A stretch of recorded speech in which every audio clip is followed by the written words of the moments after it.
3 lakh kilometre पर second. यही है यूनिवर्स में लाइट की स्पीड। यह गति बहुत ही तेज है, मानो 1 सेकंड में आप सीधे पृथ्वी से चांद पर चले जाओ। लेकिन आखिर ये ही क्यों?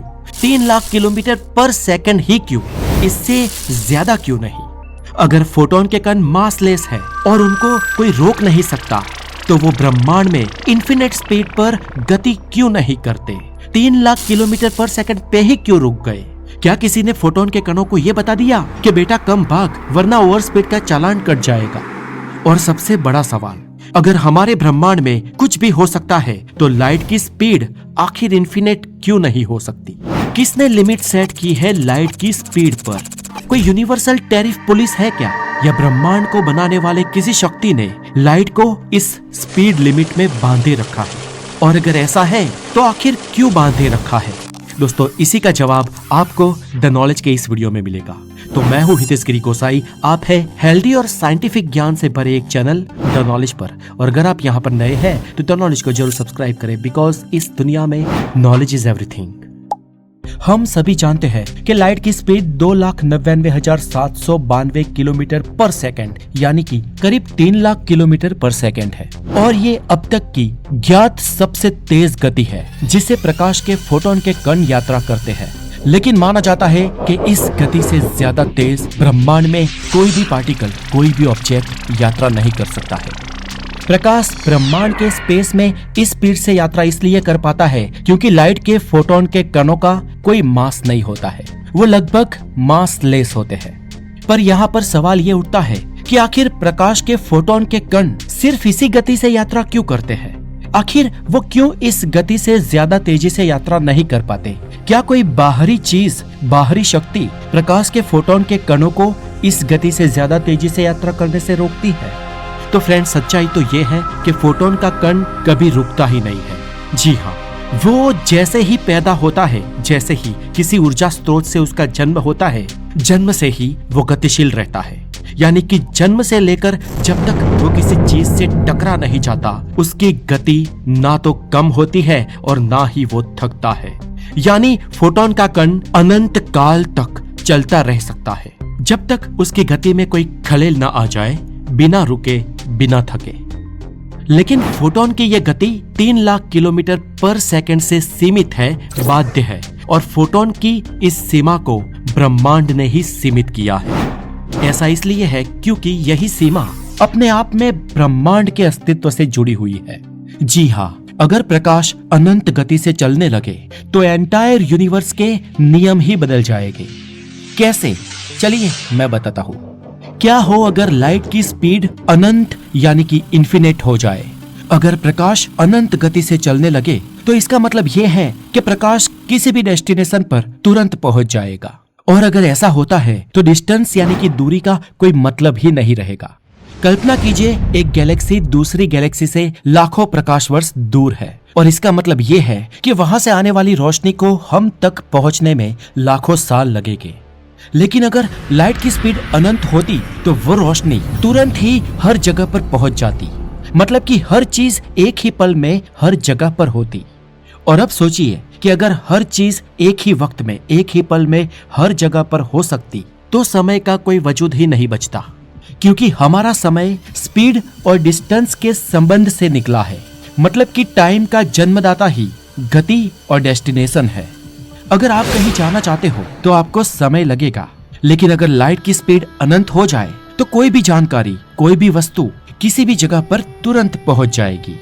और इसका सीधा सा मतलब ये होगा कि यूनिवर्स में समय स्थिर हो जाएगा, फ्रीज हो जाएगा। यानी ना कोई पास्ट होगा, ना प्रेजेंट और ना ही फ्यूचर। ऐसा लगेगा कि पूरा ब्रह्मांड मानो एक ही पल में फंस गया है।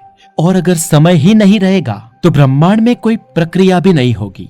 यूनिवर्स एक स्टेज इमेज बनकर रह जाएगा। और इसीलिए समय को बचाने के लिए ही यूनिवर्स को लाइट की गति को सीमित रखना पड़ा। और सच कहे तो अपने आप को बचाने के लिए भी ब्रह्मांड ने लाइट की स्पीड पर लिमिट लगाकर समय के साथ खुद को भी बचा लिया। अब इसमें दूसरा बहुत ही इंपॉर्टेंट पहलू है ऊर्जा का, यानी कि एनर्जी का। हमारे आइंस्टाइन अंकल का E = mc² सूत्र क्या कहता है? तो E यानी कि ऊर्जा, एनर्जी, M यानी कि मास, द्रव्यमान, और C यानी कि प्रकाश की गति, द स्पीड ऑफ लाइट। और अगर प्रकाश की गति इन्फिनिट हो जाए तो इस सूत्र का क्या होगा? यहाँ पर C की जगह इन्फिनिटी लग जाएगी, यानी कि E equals M infinity square हो जाएगा। मतलब कि अगर ऐसा होगा तो ब्रह्मांड में किसी भी छोटे से छोटे कण को भी बनने के लिए अनंत ऊर्जा चाहिए होगी, और किसी भी कण में से अनंत ऊर्जा निकलेगी, और नतीजन ब्रह्मांड में एक बहुत ही बड़ा विस्फोट होगा। कोई छोटा मोटा नहीं, इसे आप इन्फिनिट एक्सप्लोजन मान सकते हो, और जिससे किसी भी वस्तु के पास कोई भी स्थिर स्वरूप नहीं रहेगा। ब्रह्मांड की प्रत्येक चीज, प्रत्येक कण इन्फिनिट रूप में बदल जाएगा, और हमारा यूनिवर्स जैसा अभी है वैसा कभी रहेगा ही नहीं, और यूनिवर्स खत्म हो जाएगा। यहाँ पर दोस्तों हमें एक बात समझ आती है कि हमारे यूनिवर्स का संतुलन बंधनों से बंधा है। मतलब कि इसे संतुलित बनाए रखने में यूनिवर्स कई सारे बंधनों से बंधा है, और इससे आप समझ जाओगे कि हमारे यूनिवर्स ने प्रकाश के फोटोन कण मासहीन होने के बावजूद भी प्रकाश की गति को एक निश्चित सीमा में बांधे रखा है। क्योंकि जैसे मैंने आगे कहा, अगर लाइट अनंत स्पीड से चलती तो समय का कोई वजूद ही नहीं रहता, और ब्रह्मांड की ऊर्जा का असंतुलन से विनाश हो जाता। और यही कारण है कि ब्रह्मांड को भी बंधनों की जरूरत है। ब्रह्मांड तब ही अस्तित्व में रह सकता है जब उसकी कुछ सीमाएं हो, क्योंकि जैसे ही कोई चीज अनंत हो जाती है तो वो अपने स्वरूप को ही खो देती है।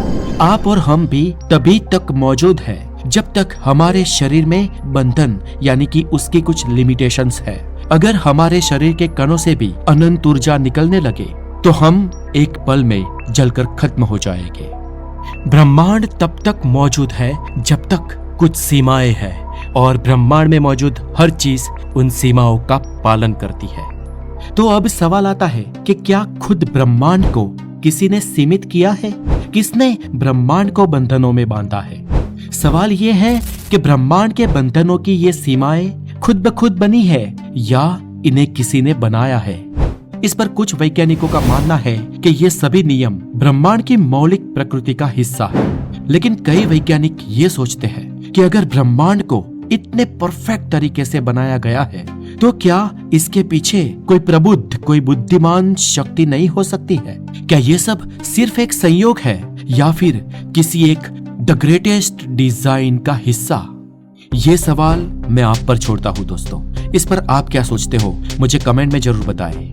और इस वीडियो से हमें एक बात तो पता चल जाती है कि हमारी सीमाएं ही हमें अस्तित्व देती है। इसलिए अगली बार जब आप अंतरिक्ष में तारों को देख रहे हो तो उन सितारों की रोशनी को देखकर ये जरूर सोचिएगा कि वो रोशनी भी ब्रह्मांड के रहस्य की एक अनसुलझी कहानी बताती है। दोस्तों आज के इस वीडियो में इतना ही। बने रहे द नॉलेज के साथ, क्योंकि यहाँ पर आपको मिलेगा हेल्दी और साइंटिफिक ज्ञान। अपना बहुत सारा ध्यान रखें। Have a wonderful day. Take care.